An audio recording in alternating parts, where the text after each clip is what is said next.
పర్వాలేదు కదండి. 24 గంటలు గడిస్తే గానీ చెప్పలేమమ్మా. వెంటనే ఈ మందులు తీసుకొచ్చి వాడండి. రేపు మళ్ళీ వచ్చి చూస్తాను.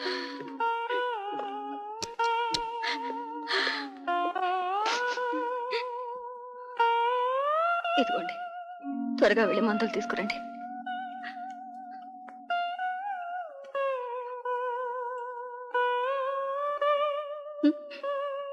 డబ్బు ఎక్కడదమ్మా?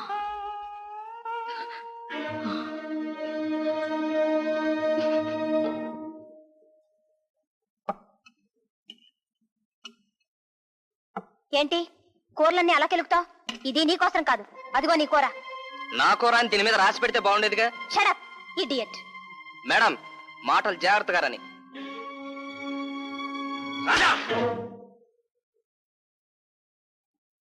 నేను తిప్పి కొట్టాననుకో, నీ పరువు ఏమవుతుందో తెలుసా? ఏంటన్నా పిలిచావంట? రావాసు, కూర్చో. చంద్రమౌళి గారికి ఒక్కతే కూతురు, ఆస్తి వ్యాపారం అన్ని అప్పచెబుతాట. చేసుకుంటావా? అంటే నేను ఎల్లరికి వాళ్ళ ఇష్టమేనా? నా ఇష్టాయిష్టాల కంటే నీ భవిష్యత్తు ముఖ్యం కదా. నా గురించి నీకింత పూర్ ఒపీనియన్ ఉందని కల్లో కూడా ఊహించలేదు. ఏమండి, వాసుని ఏమన్నా అన్నారా? పిల్లరికి పెడతావా అని అడిగాను, వాడికి కోపం వచ్చింది. ఇల్లరికమా? ఏమంటాడోని ఒక ఊపు చూశాను, వద్దన్నాడు. మొత్తానికి వ్యక్తిత్వం ఉన్నవాడే. ఎక్కడి నుంచి? బాబాయ్ రాశారు. రాజీవ్ ఇంట్లో చెప్పకుండా ఎక్కడికో పారిపోయాట. ఆ దిగులతో పిన్ని మంచం ఎక్కిందట. అయ్యో, ఆ ఇంట్లో అత్తయ్య మామయ్య పరిస్థితి చాలా అధ్వానంగా ఉంది. వాళ్ళ విషయంలో మీరు కాస్త కలుగ చేసుకోవాలి. లలిత,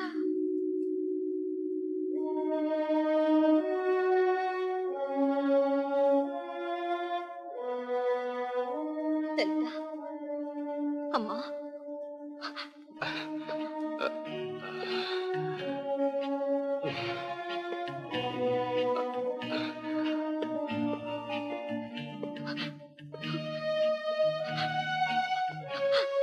ఏమండి మందులు ఏమండి? మందులా? ఏ మందులు? ఏమండి? అమ్మా లలిత, అమ్మా లలిత, లలిత, లలిత, లలి! ఎంత పని చేసావు తల్లి?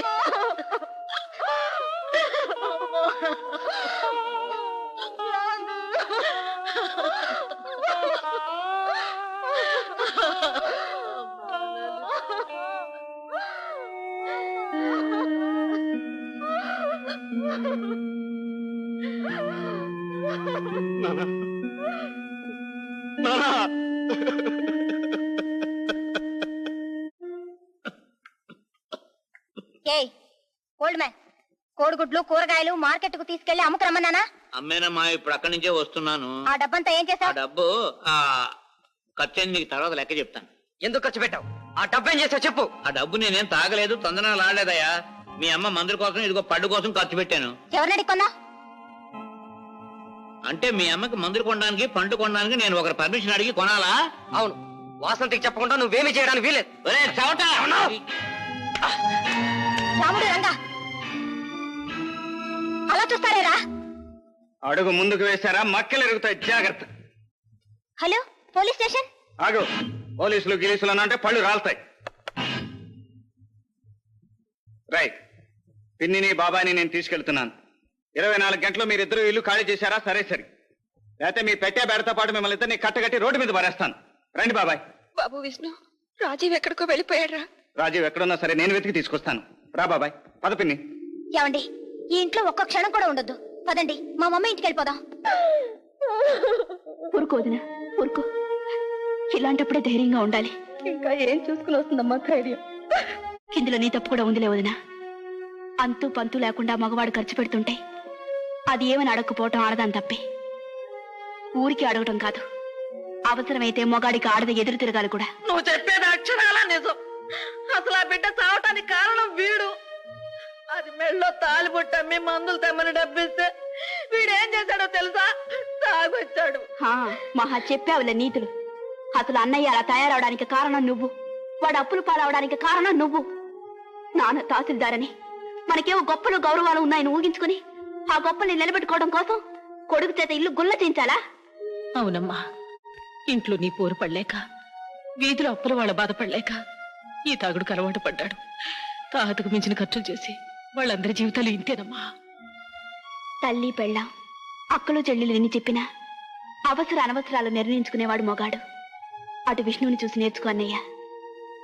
ఆస్తంతా అప్పులు పాలే కుటుంబం బజాన పడే స్థితిలో ఆయన ఎలా సమర్థించుకున్నారో, ఎంత స్థిరంగా నిలబడ్డారో నేను నా కళ్ళారా చూశాను. ఇంట్లో కన్న తల్లితో సహా అందరూ కసాయి, కర్కోటకుడు, రాక్షసుడు అని తిడుతున్నా లెక్క చేయకుండా ఆస్తిని నిలబెట్టారు. కుటుంబ పరువు ప్రతిష్టలు కాపాడారు. ఒకప్పుడు ఆయన్ని తిట్టుకున్న వాళ్లే ఇప్పుడు దేవుడు అని కళ్ళకద్దుకుంటున్నారు. చూడన్నయ్య, జరిగిందేదో జరిగిపోయింది. ఇకనైనా ధైర్యంగా ఉండు.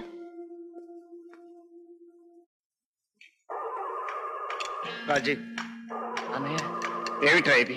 నీకేమిటి కర్మ? ఇంట్లో ఎవరికి చెప్పకుండా ఎందుకు ఇలా పారిపోయచ్చు?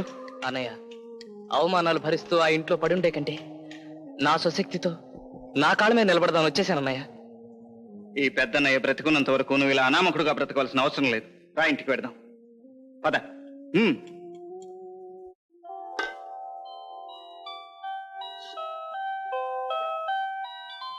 హాయ్, బిర్యానీ. చికెన్, ఫిష్ తొందరగా కొంచెం మ్యూజియంకి వెళ్దాం. ఇదేవిడ మీరు ఇక్కడ కూర్చున్నారు? ఏ ఇదంతా వడ్డించింది మీకోసం కాదు, ఫ్రెండ్స్ డిన్నర్ కి ఇన్వైట్ చేశాం. వాళ్ళంతా వెయిట్ చేస్తున్నారు. లేవండి. మేము కూడా వాళ్ళతో భోంచేయకూడదా? అది కదమ్మా, అందరికి సీట్స్ చాలు.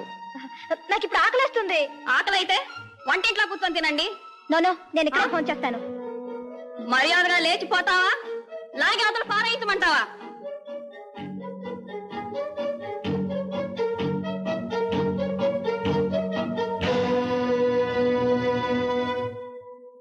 రాజు, అత్తయ్య, అత్తయ్య, రాజు వచ్చాడు. బాబు, ఏరా నీ పెద్దం చచ్చిపోయింది అనుకున్నావా? ఎంత చిక్కిపోయావురా బాబు. రాజీవ్, బాబు విష్ణు, ఈ జన్మలో నీ రుణం తీర్చుకోలేను. చచ్చి వచ్చే జన్మలో నీ కడుపును పడతాను బాబు. ఊరుకో పిన్ని. సర్లే, ఎప్పటికైనా తెలుసుకున్నావు. వాళ్ళు లోపల తీసుకెళ్ళి అన్నం పెట్టు. పద బాబు. ఒరేయ్, నువ్వు వెళ్దలుచుకుంటే చెప్పకుండా వెళ్ళకు, చెప్పి మాత్రం వెళ్ళు. ఏ రంగా, షూస్ పాలిష్ చేయమంటే తెలియదే? చిన్నమ్మగారు అర్జెంట్ పనిగా బజారు పంపించారమ్మా. ఇడియట్. చూడు మమ్మీ, నాకు ఇవాళ టెన్నిస్ మ్యాచ్ ఉంది. షూస్ పాలిష్ చేయమంటే చేయలేదు వీడు. ఇప్పుడు ఎలా? ఏరా రాస్కెల్, అంటే వాడిని చెయ్యొద్దని చెప్తున్నారా? అవును, నేనే చెప్పానే. నువ్వు పడే పాట ఏంటి? షూస్ పాలిష్ చేసుకోలేవు. ఏ లక్ష్మి, ఏమిటా మాటలు? Don't insult her. వాళ్ళేం గతిలోకి వచ్చి ఉండలేదు ఇక్కడ. మరి ఎందుకుంటున్నట్టు? గతున్న ఆడపడుచులు ఎవరు మొగుడుతో సహా వచ్చి పుట్టింట్లో కూర్చోరు.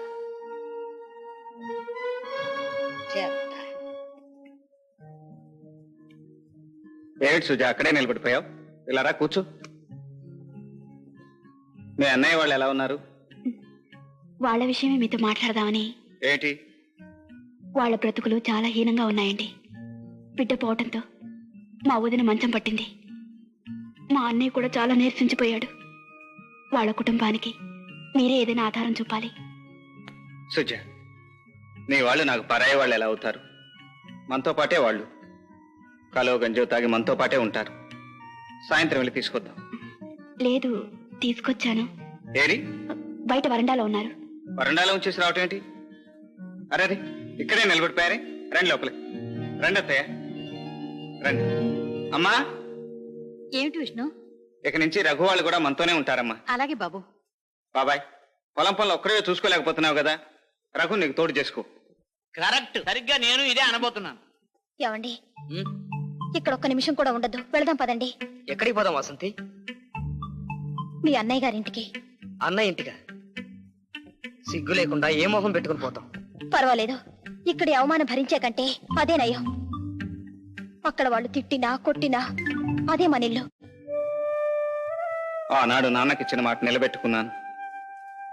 అప్పులు తీర్చేశాను. తాకట్లన్నీ విడిపించి ఆస్తి నిలబెట్టాను. అన్ని విధాలా నాకెంతో సంతృప్తిగా ఉంది. కానీ ఒక్కటే లోటు, ఉదయ్ వాసంతి మనతో లేకపోవడం. అన్నయ్య, ఉదయ్, నీకు నిండుగా 100 ఏళ్ళరా. నన్ను క్షమించండి అరే బాబు. అరే, ఏమిటమ్మా ఇది? అత్తయ్య క్షమించండి మావయ్య గారు. పర్వాలేదమ్మా, తప్పులు చేయటం మానవ సహజం. చేసిన తప్పులు తెలుసుకుని సరిదిద్దుకోవటం తెలివిగల వాళ్ళ లక్షణం. ఇదంతా నీ ఘనతే బాబు. కుటుంబానికి నీలాంటి వాడు ఒక్కడుంటే చాలు. కరెక్ట్, సరిగ్గా నేను ఇదే అనుకుంటున్నాను.